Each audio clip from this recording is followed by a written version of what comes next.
Chào tất cả mọi người các bạn. Hôm nay trở lại với kênh Toàn Đỗ Vlog. Mình đến nhà khách nhận một cái máy giặt sáp. Loại đời này là đời mã của nó là ESN780 EV. Loại này là máy giặt sáp, là loại 7,5 kg nha mọi người, 7,8 chứ. Máy này thì khách báo là không quạt giặt, không vô nước, không vắt. Thì trước khi mình tháo máy thì mình kiểm tra tất cả các chương trình đó cho tất cả mọi người các bạn xem. Nếu anh em nào biết rồi thì bỏ qua, còn anh em mà chưa biết thì mình cũng tìm hiểu thêm kinh nghiệm. Máy này là sáp tròn. Bây giờ mình sẽ thử nha mọi người. Thì cái máy này thì nói chung là cái thùng nhựa hết á. Thử nhiều người khách hàng người ta thích là cái thùng nhựa là nó không có rỉ sét. Thử nhưng mà loại máy này thì mọi người nên nhớ là giặt đồ nhiều lắm thì nó lắc cái thùng dữ lắm nha. Để cân bằng thùng và vặt đồ vừa thôi, chứ còn nhiều quá thì nó sẽ lắc cái thùng. Tại đời này cái thùng nhựa nó rất là nhẹ. Rồi mình sẽ quay vào cái lồng trong nha. Máy này thì máy là cái phốt nước là không phải là phốt thường giống như máy giặt kia nha mọi người. Phốt nước này sẽ bằng phốt cốt như này nè. Ở dưới cái mâm này nó có một cái phốt nó sẽ nước là siêu tiết kiệm nước. Nó chứa trong cái thùng nước này thôi, nó không có chứa thùng ngồi, nó đựng trong cái thùng này luôn nè. Khi mọi người nhìn một cái máy giặt á mà những cái xung quanh thùng nó có lỗ này thì phốt nó sẽ phốt ngồi. Còn loại máy này thì nó có đặc biệt hơn cái là mọi người nhìn cái thùng giặt ở trong này nó kín hết, nó không có lỗ. Thì nó ở dưới này nó có một phốt ở ngay chỗ dưới cái thùng máy nè, ngay dưới cốt của nó có một cái phốt đó là nó để siêu tiết kiệm nước á. Rồi bắt đầu bây giờ mình thử cho tất cả mọi người xem nha. Rồi đầu tiên mình bấm mở nguồn.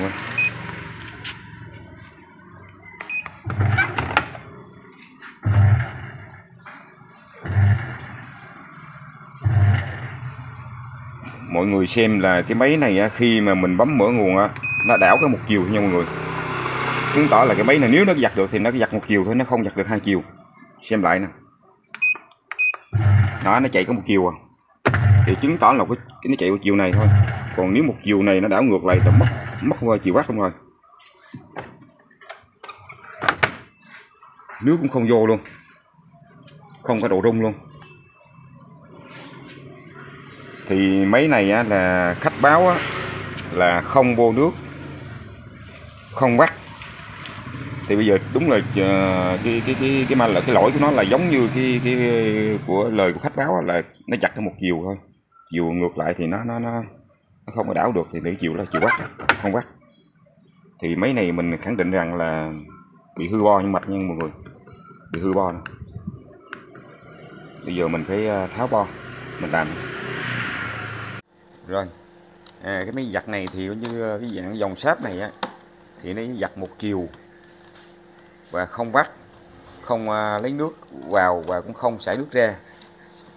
Thì bây giờ cái clip này mình sẽ chia sẻ kinh nghiệm mình cho tất cả mọi người các bạn xem, để cho mình tháo ra cái.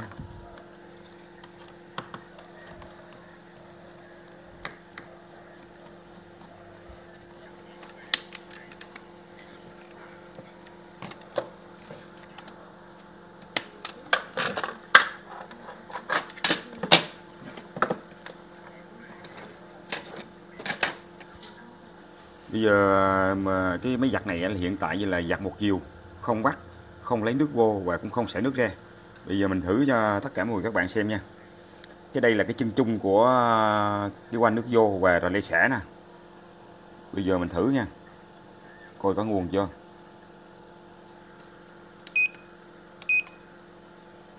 Không có nha mọi người.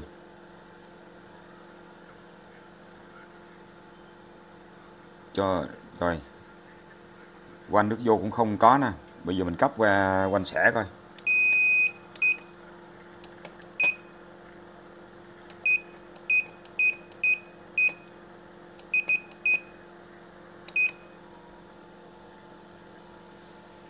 Xả cũng không có nha mọi người. Bây giờ mình để qua cái chân chung của bên đường nguồn nữa coi.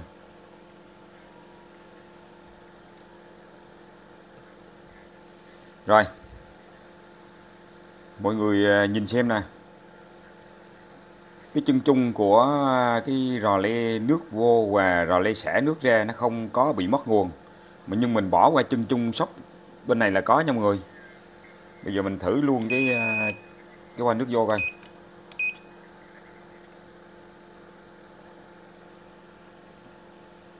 Trời, nó ngừng, nó lấy nước coi van nước vô cấp đâu.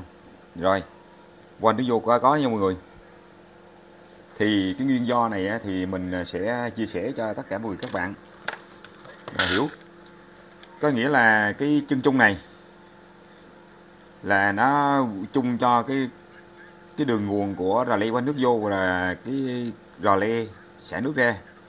Thì từ cái chung bên này nó sẽ qua bên chân chung bên này.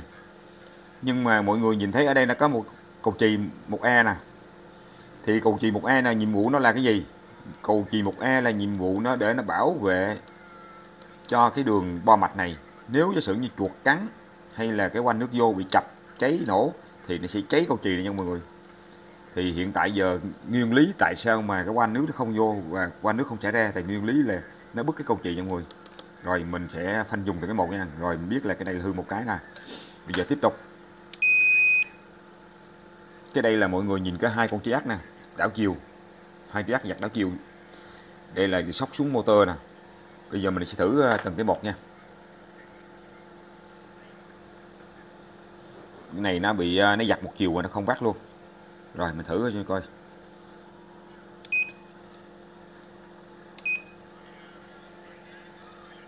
Rồi bên này có nha. Bên này có. Chân bên này không?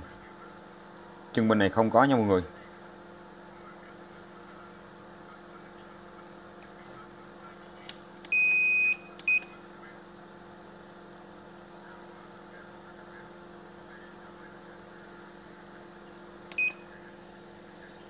Có nghĩa là motor hiện tại giờ nó giặt một chiều nha mọi người. Dọc một chiều bên này thôi nha. Còn chiều bên này không có nè. Bị đứt rồi. Rồi, bây giờ mình sẽ chia sẻ kinh nghiệm mình cho tất cả mọi người các bạn xem. Có nghĩa là cái chân này, đường xuống motor nè, nó đi vào con triác bên này. Còn chân bên này thì hiện tại mất nguồn á, nó không xuống cấp điện motor thì đi vào con triác bên này. Thì bây giờ mình sẽ đo. Mình đo mình kiểm tra thử nó đứt từ đâu, mà tại sao nó không có nguồn. Để đút vào cái đồng hồ để thử đây. Cho nó dễ.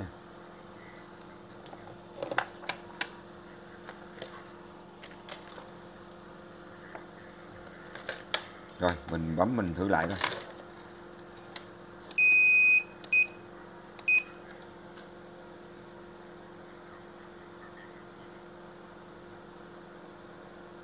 Rồi, chân triác này có nha mọi người.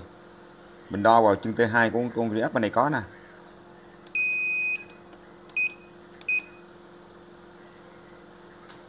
Con triác này có nè. Rồi đo vào con T2 con triác này coi. Con này không có nha mọi người. Cái nghĩa là chứng tỏ lại con triác bên này bị đứt rồi nha. Mình đo vào chân T1 coi. Chân T1 có nha mọi người. Có nghĩa là nguồn điện nó tới cái chân T1 của cái con triác này có, nhưng mà cái chân T2 để xuống cái đường motor là không có nha mọi người. Thì mình kết luận là con triác này hư nha. Bây giờ mình sẽ thay con triác này và cái cầu chì này luôn. Rồi mình sẽ cậy đem thay. Ở trên tay mình cũng có đang cầm hai con triác này. Mình thay luôn nha mọi người. Rồi mình thay luôn cái cầu chì luôn.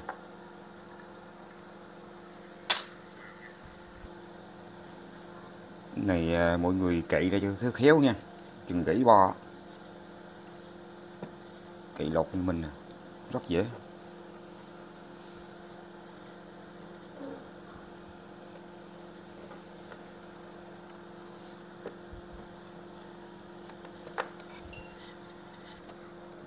Xẻ cái chân của đi ắt thay triác này.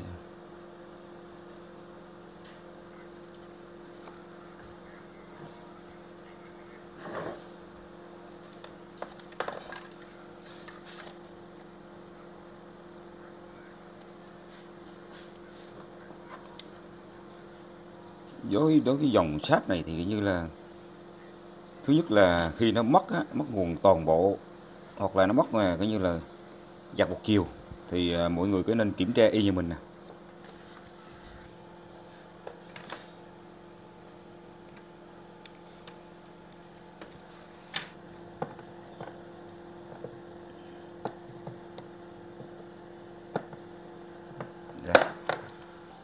Rồi mọi người nhìn thấy giờ con Triac mình nó thay rồi nha. Bây giờ mình để chân đèn mình gắm chiều đi vô ấy nè. Rồi mở lên coi này nha. Rồi đảo hai chiều cho. Rồi hai đèn nhé nha mọi người, là nghĩa là xoay chiều bắt là có rồi đó. Tốt rồi đó. Bây giờ mình thử qua quanh cấp nước. Giờ mình thử bắt nha mọi người. Rồi giờ này là lê xẻ nè.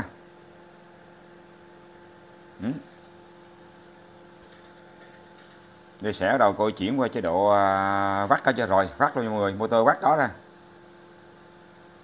Bây giờ là mình chứng tỏ là con Triac này hư là nó không vắt được nha.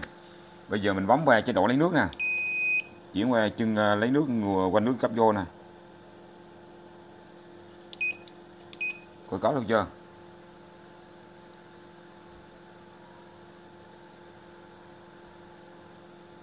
Rồi nước có luôn nha mọi người. Đó là những cái clip mà mình chia sẻ là như thế này là mọi người, tất cả mọi người nhìn biết liền. Mất nguồn nước vô và không có xả thì chứng tỏ là nó hư cái cầu chì này nè, đứt cầu chì bảo vệ nè. Còn nó giặt một chiều và vắt không vắt thì hư con Triac bên phần vắt và giặt anh em bên này nha mọi người. Đó mình thay xong, bây giờ đây xả nước có nè, đầy đủ hết. Giờ chuyển qua chân vắt nè.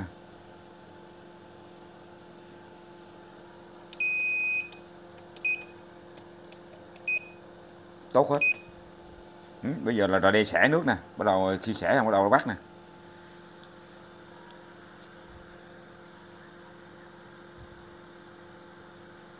Đó, thấy không? Thôi bây giờ là coi như hoàn tất xong rồi mà mình chỉ đi ráp máy cho người ta thôi. Mình đang ráp lại xong mình thử cho mọi người xem nha mọi người. Bắt đầu đang ráp lại. Bây giờ mình bật on ép lên coi mở đảo chiều hai chiều nha. Rồi đảo hai chiều nha mọi người. Giờ là máy đảo hai chiều rồi đó. Rồi đường nước vô luôn nè. Tại vì chủ nhà người ta chưa bắt nước nha, quanh nước rung rồi nè. Máy bắt rồi nha mọi người.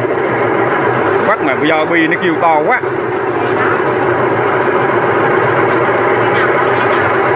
Rồi clip hôm nay đến đây kết thúc.